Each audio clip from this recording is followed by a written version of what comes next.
Dumelang Sanbonani, greetings. My name is Nkosinathi Vusmuzungwena and I welcome you to my YouTube channel. So on the previous video, we spoke about habits, right? We spoke about good habits and bad habits and how easy it is for one to get used to bad habits more than the good. So we spoke in length on the previous video. Please check it out if you haven't. But for today, I want us now to focus on the set of skills which we have currently. We need to do an introspection, right? To actually analyze, to say things haven't been all bad. If you take a moment right now, and in as much as maybe there could be a lot of things which are not going right, but there's a lot of things which you've done and you maybe might not be paying a lot of attention to, and you might not be giving yourself enough credit for actually making those things happen, right? To start off, number one, you have the language that we're using. We're currently speaking English, and English, we all know that it's actually a foreign language, right? It was introduced to us. Growing up, we're speaking Venek. Some of us were speaking Zulu, Xhosa, Pedi, Sotho, and so forth. But now today, we are able to eloquently communicate in English. And now for that to happen, it means that we had to put in a certain level of commitment and effort for us to be able to attain the skill. Now, let's break it down. We're going to break this down into 4 segments. The first segment now is you need to have a goal, right? You need to have a goal, an immediate goal that you can actually achieve. So it must be a definite goal. The second one is you need to identify either a person or a platform which will allow you to make this goal a reality, right? For English, if you want to learn English, it means the platform, it would be either tutorials. You can get a tutor, an English tutor, but most of us we actually learned from schools, right? So that was like the platform where we learned. Now the third one, it is for you to put in the work, put in the effort, put in the commitment, invest your time. This is the critical phase.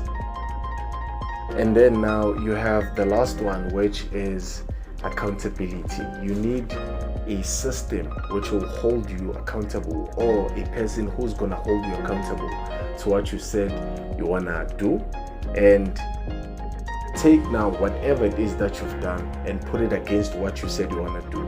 And if you fall short, you need to go back until you reach that point. If you take, for instance, some of you have driver's licenses, right? For you to be able to get that driver's licenses, you had a goal. The goal was for you to be able to drive a car. I want to know how to drive, and I want to be a legal and eligible driver. You had to identify either a person or a platform, an institution which would allow you, in a form now of a driving school or a tutor or a mentor, someone who's going to come and teach you how to drive. Now, putting in the effort, that was you now learning K53, learning about the different road signs, learning which one is the brake, which one is the clutch, which one is the handbrake, right? That's you putting in the effort. And then now the last one is the accountability.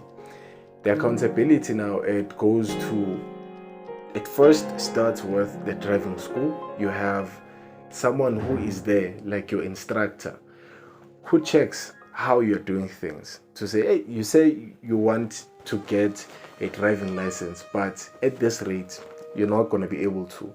The effort which you're putting is not sufficient to push you to the goal that you want to achieve. Therefore, you will start the process all over again. So that is a set of steps that I've actually identified to say we actually have 4 steps, but in most cases we don't even realize that actually each and every goal is separated into those 4 steps. So for anything that you want to achieve, right, you need to separate it into these 4 steps. and identify the type of goal. Let it be definite. After identifying the goal, find either a platform or a person that you're going to learn to. Having mentors, it's very important. I also had a mentor. I wanted to start a brand. That was my goal. My mentor, I had to go to Senzo Sihle Mahlangu for consultations because he knew more, right? And now putting in the effort, that was me making those trips up and down Jozi, checking different embroideries, getting prices, and also learning more about the different types of print. And accountability part now, that's where I fell short because I didn't have someone who was holding me accountable. Then that's why now I fell short when it came to certain things. So the accountability part is also very crucial, and you need to do it. If you can't hold yourself accountable, get someone to hold you accountable, and make sure that you just keep on repeating this process. Once you've attained that goal, you need to go back now to the first one. Set a new goal which is greater than your initial goal, and follow the same process. My name is Nkosinathi, like I've said, and thank you for walking this journey with me. We'll keep on shooting more videos which speak about how to make your dreams come true, but by actually observing things that we've done and things which we are capable of doing, so that we can implement with intent. Thank you.